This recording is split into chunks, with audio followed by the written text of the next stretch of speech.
जय भीम साथियों। मैंने कल अपने चैनल का शुभारंभ किया था। जैसा कि आपको पता है, अपने मेरे पिछले वीडियो में आपने देखा होगा। मैं आपका हार्दिक शुक्रिया अदा करना चाहता हूँ। बहुत अधिक शुक्रगुजार हूँ कि आपका सहयोग मिल रहा है मेरे पहले वीडियो में। मैं आपका तहे दिल से शुक्रिया अदा करता हूँ। मैं जो कह रहा हूँ, इन बातों पर गहराई से सोचिए। क्या हम, अगर अम्बेडकर न होते, तो क्या जो परिस्थितियाँ आज हमारे सामने हैं, क्या वो हमारे सामने होती? ये विचार करने योग्य प्रश्न है। निस्संदेह नहीं होती। ये हमारे ऊपर बाबा साहेब का कर्ज है। जो वह हमें देकर गए हैं, उसको सहेज कर रखें।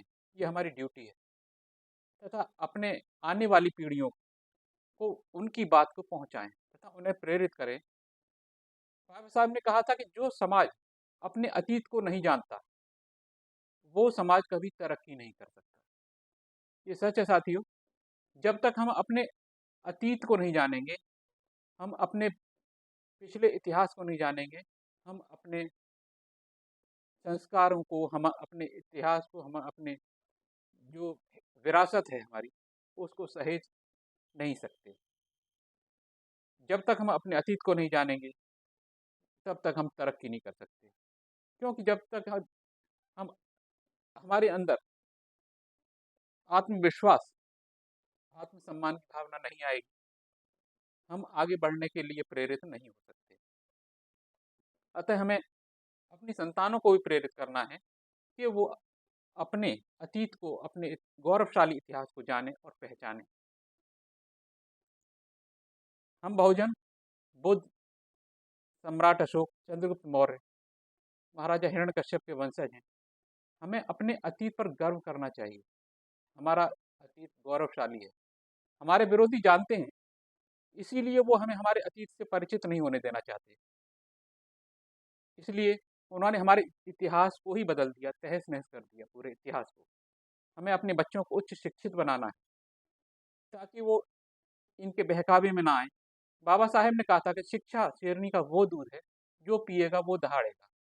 तो हमें अपने बच्चों को शेर बनाना है। हमारे देश में, जैसा कि आप सभी जानते हैं, जाति प्रथा एक ऐसा रोग है, ऐसा कैंसर है, जिसका वर्तमान में कोई इलाज नहीं दिखाई देता। डॉक्टर अम्बेडकर ने विश्व की महान सभ्यताओं और देशों के समाज की बहुत गहराई से अध्ययन किया था। विश्व के सभी समाजों के वर्ग, जैसे जो हम आज के विकसित देश हैं, अमेरिका, फ्रांस, इंग्लैंड, जर्मनी, और इसके अलावा भी अन्य कई देशों के जो वहाँ के समाज हैं, उनका बहुत विस्तृत तरीके से, बहुत गहराई से अध्ययन किया था। तो उस अध्ययन के बाद उन्हें यही जाना कि जो समाज हैं वो सभी खुले हुए समाज हैं। यानी कि जो जिस वर्ग में है, वो उस वर्ग में उसकी बाध्यता नहीं है कि उसी वर्ग वर्ग में मरे। वो वर्ग को चेंज भी कर सकता था अपने कामों के द्वारा, अपने प्रयासों के द्वारा। लेकिन और क्यों वो ऐसा इसलिए कर पाते थे कि वहाँ पर जो उच्च वर्ग था, उसके अंदर ऐसी कोई साजिश नहीं थी कि जो निम्न वर्ग है उसको निम्न बना के ही रखना है, उसके द्वारा दासता ही करवानी है। लेकिन भारत में इसके विरोध में हुआ, इसका उलट हुआ। यहाँ पे जो सत्ता प्राप्त समाज था, जो सुशिक्षित समाज था, जो शक्तिशाली समाज था, उसने ऐसी साजिश रची कि जो निम्न वर्ग के लोग हैं, जो वो निम्न वर्ग में ही रहें, वो किसी भी प्रकार से उनके बराबर या उनको चुनौती देने वाले न बने। इसलिए उन्होंने ऐसी साजिश रची और भारतीय जो समाज है उसको वर्णों में विभाजित किया और उनको बंद कर दिया।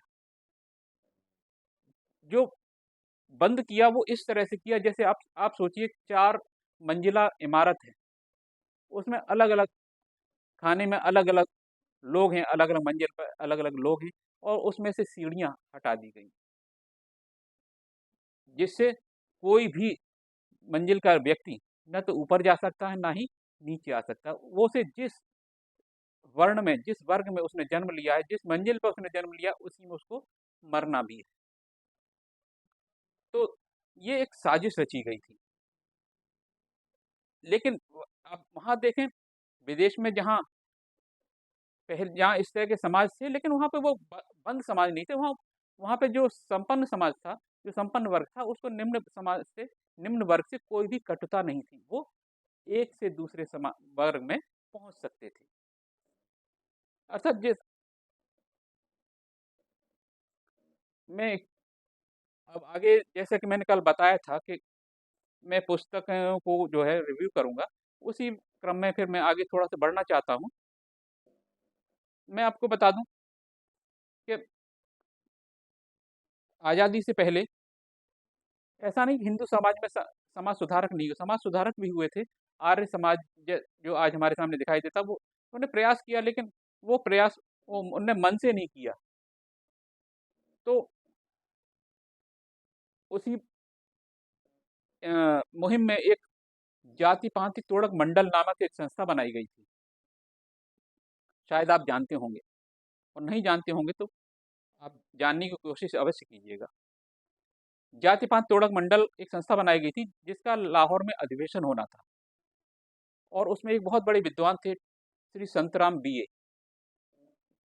जो जाति पांति तोड़क मंडल का जो अधिवेशन होना था, उसमें उसकी अध्यक्षता के लिए डॉक्टर अंबेडकर को वहाँ के संचालकों ने आमंत्रित किया, और किसके माध्यम से किया? संतराम बीए के माध्यम से।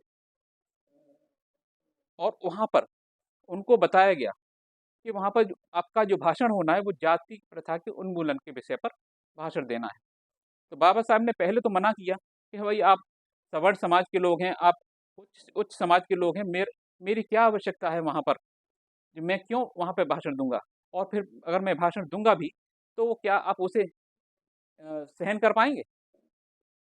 तो संतराम बीए ने उनको काफी मनाया मनाया। आखिर में बाबा साहब माने भी, लेकिन जो वहाँ के अ, संचालक थे, उनने कहा कि बाबा साहेब से कहा कि उन जो आप भाषण देना चाहते हैं, उसको आप लिखित में लिख लें।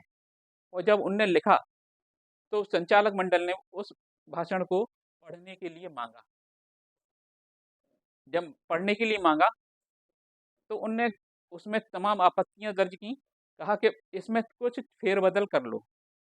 बाबा साहब ने स्पष्ट मना कर दिया, आप मुझे अध्यक्षता बिल्कुल भी न दें, लेकिन मैं अपने जो भाषण मैंने लिखा है, उसमें बिल्कुल भी फेरबदल नहीं करूंगा। आप क्यों ना मेरी जो अध्यक्ष की भाषण है, उसको रद्द कर दें। तो बाबा साहब इस बात पे बिल्कुल भी राजी नहीं हुए। संतराम बीए ने तमाम प्रयास किए कि वो अपने भाषण को बदल लें, कुछ कुछ लाइनों को बदल दें, लेकिन बाबा साहब उस पर अड़े रहे। वो क्यों अड़े रहे? फिर वही बात बताऊंगा। उन इतना ज्ञान था कि उनको कोई हिलाने वाला नहीं था, उनको कोई डिगाने वाला नहीं था। लास्ट में हुआ वही जो होना था। अध्यक्षीय भाषण निरस्त हुआ, कैंसिल हुआ, वो अधिवेशन ही कैंसिल हो गया। और बाबा साहब ने फिर जो भाषण लिख लिया गया था, जो कभी दिया ना जा सका, उसको एक पुस्तक में प्रकाशित किया, और उस पुस्तक का नाम है एनिहिलेशन ऑफ कास्ट, जाति प्रथा का उन्मूलन। तो ये बहुत ही महत्वपूर्ण किताब है। मैं आगे इसका रिव्यू, आज मैंने शुरुआत की है, आगे मैं इसका रिव्यू दूंगा। तब तक धन्यवाद, आपका आभार, और आपका सहयोग का आकांक्षी मैं डॉक्टर इंद्रजीत सिंह। जय भीम।